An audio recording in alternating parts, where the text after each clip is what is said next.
All right, well, how can you start a business with nothing and end up creating a business empire? Our next guest, one of those exceptional entrepreneurs you may not have heard of just yet, quietly going about the task, creating a viable, thriving business out of thin air. Who thought you could achieve something without shouting about it? To tell us more, Alan Manly is the CEO of Group Colleges Australia. Alan, thanks so much for your time.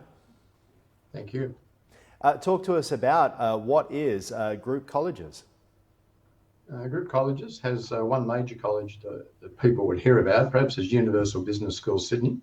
And we had the vision of being an entrepreneurial school. So it's a long journey, but to cut it short for your viewers, we ended up being a privately owned MBA school.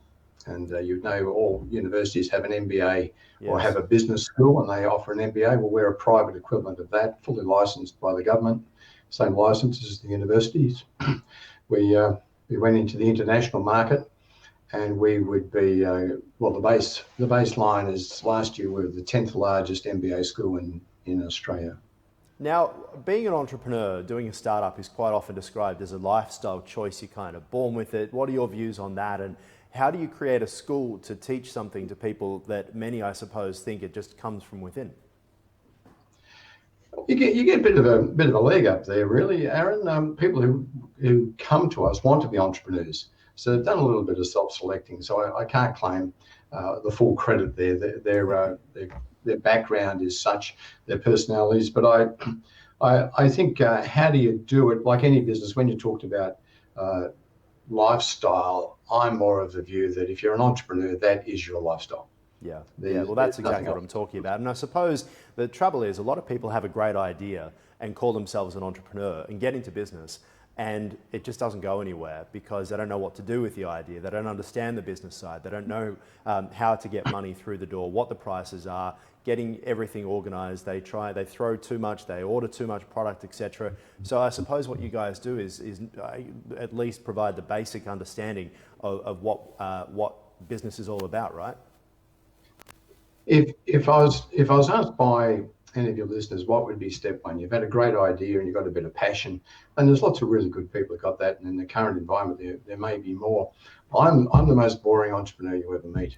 I believe in business plans. I'm probably lost half your viewers now. No, I'm very much appreciating the fact that we've gone from my previous interview, which was a drag queen who was very much out there, to a man who describes himself as the most boring entrepreneur. That has not been lost on me, and I'm sure on the audience as well. But as I said, it takes all types at a time like this. This is about anyone can become an entrepreneur. You don't have to be a Richard Branson writing a book about it, right?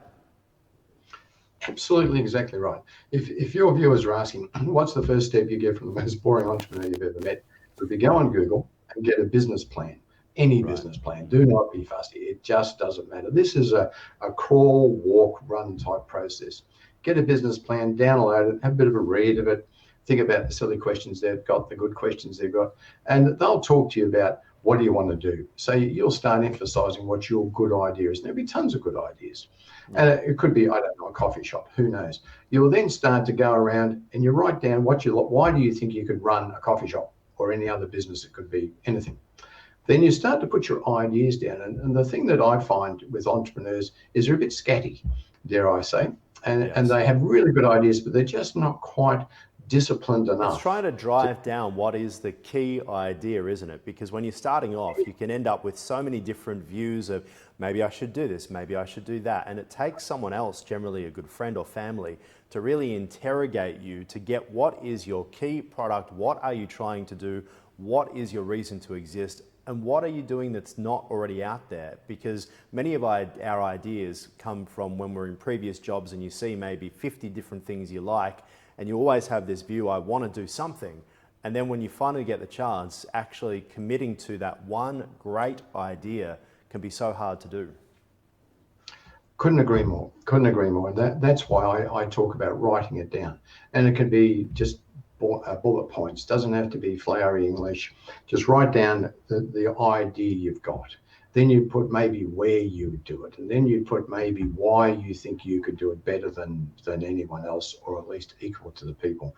Then you'd drive around and you'd see what's out there. You'd see what do other people do? What could I do better? And there's lots of things you could do better. Maybe then you start talking about finance. And I leave finance a bit late. Everyone's got money. Everyone's got money. Everyone's got a house they can mortgage. But it's the idea that's going to save you. So you've got to get that idea better. Then once it's in writing, I find people think a bit clearer. And then when you talk to your friends, and if you show them you put it in writing, I think you're taken more seriously too. You might find they read it and they say, well, look, why are you saying that? That can save you half an hour of time talking. So I've got this idea about, it takes you 20 minutes to get them up to speed. It takes me that long. But if you've got it in writing, you've already condensed it, you've refined it a little bit. And I know people don't like business plans. I accept that. But I think they're a great tool. And when you decide that it's a messy, sloppy one, get another one. Start again. Doesn't work. I agree. I mean, when we started Ticker last year, it began with a couple of page business plan, but it had developed from basically being an aviation channel, would you believe, which was the first idea, into then saying that's probably a little bit too niche for the Australian market. What about something a little bit broader? Knew that it would be streaming, but the actual product itself was a challenge. But as I was writing the business plan, my concern was things will change very quickly. In fact, if I look back at that business plan now, it's like a completely different company that I don't even recognize. What happened after that business plan for us was the pitch deck became so important because it allowed us to actually visualize and to be able to put our reason for existing, what the market looks like, graphs, etc., to show people and to be able to explain to people. My family had no idea what I was talking about until I was able to actually show them something. So that showing, not telling, is also pretty important. And I would imagine, write it down, but also be flexible to not stick to your first idea as things change. Well, the first college I fumbled into, I might add, was a COBOL programming college. Now that really puts boring right above my head, doesn't it? COBOL programming college. Yeah, that was as dry as chips. Now we got that going, and then they took us to business because the more popular course was actually business course, and the COBOL was programming. It was a bit narrow. Went into business courses, and 20-something years later, it became an MBA college. So if we'd locked ourselves into technology, I think we would have had a harder time, to be honest. Give us 5 tips for people who want to start a business, particularly right now. Would you be starting a business during a downturn, or would you see this as a great opportunity? I don't know if there's ever a right time to do anything. I'm a bit more of the view that you just have to take the time you're given. You've got to play the cards you're dealt. It's no like one has buying an iPhone, isn't it? When people always say to you, do I get this one or the next one? And you say, well, ask me next year and you'll be asking the same question. Exactly. My 5 points, I got them written down here because I'm pretty dull. There's develop a business plan and have a bit of fun doing it. Don't sort of take it as a burden. And you got to be flexible. The mere fact you thought a coffee shop could be good, you could be drifting into hamburgers before you know it. You got to. I know this sounds like the boring old guy talking, but if you're going to be an entrepreneur, it is hard work. It is incredibly rewarding, but it's very hard work. And you've got to be prepared to work long hours. I talk of life choice. I think being an entrepreneur is a life choice, and this life balance thing that's not for me. You do have to be self-disciplined. You would attest to that. There's going to be down days where you really think, why am I doing this? Well, it's a matter of discipline to keep going and stick to your plan. And then hypocritically, I say, you stick to your plan, you've got to be disciplined to be flexible. That's probably not the science of being an entrepreneur, it's the art. It's probably dynamic, right? So that's where it comes through that I agree with you.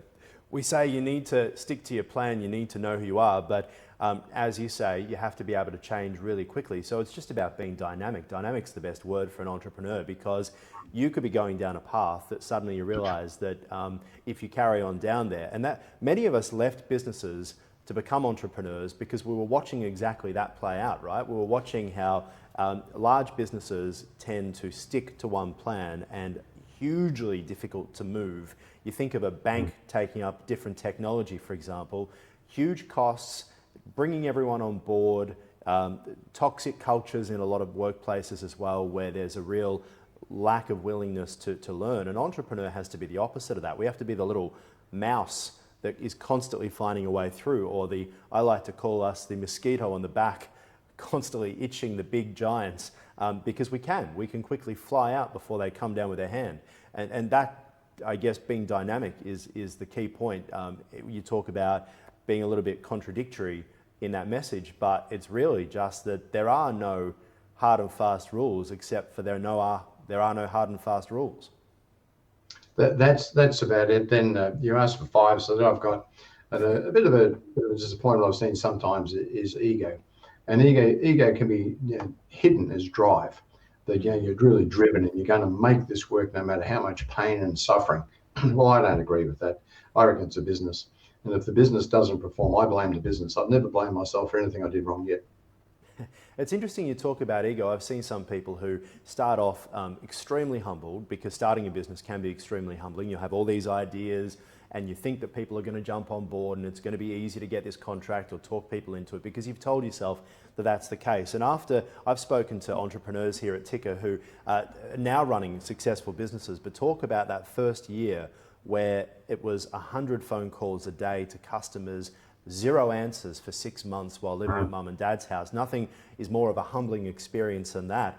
But as you become a success, the ego can start to inadvertently take over in conversations, the way you look at the world, the way you talk to other entrepreneurs, and you may not even be aware of it yourself. Also, you're only one crash away from failure. Yeah. The number of people, entrepreneurs who are out there, and you'd know it with your audience, that people have been quite successful and they're overwhelmed by the current environment. I did not read anywhere about this sort of threat coming to the Australian economy. I just didn't read. I read quite a lot. Maybe I read all the wrong things, but there would be, I think it's very real that people didn't see it coming. Were they prepared?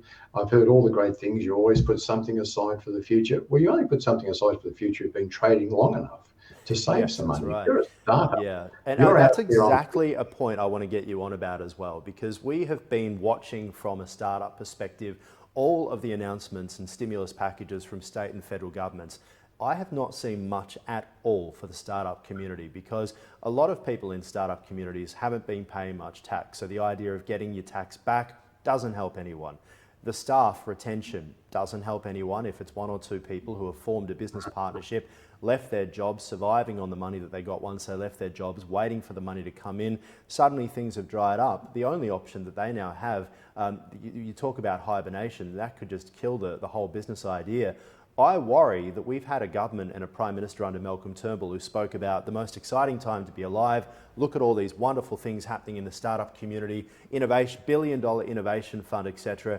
But when push comes to shove, what they've looked after are the larger organisations, the organisations that perhaps would have already failed had there been a recession over the past couple of years, had we not been propping up the economy.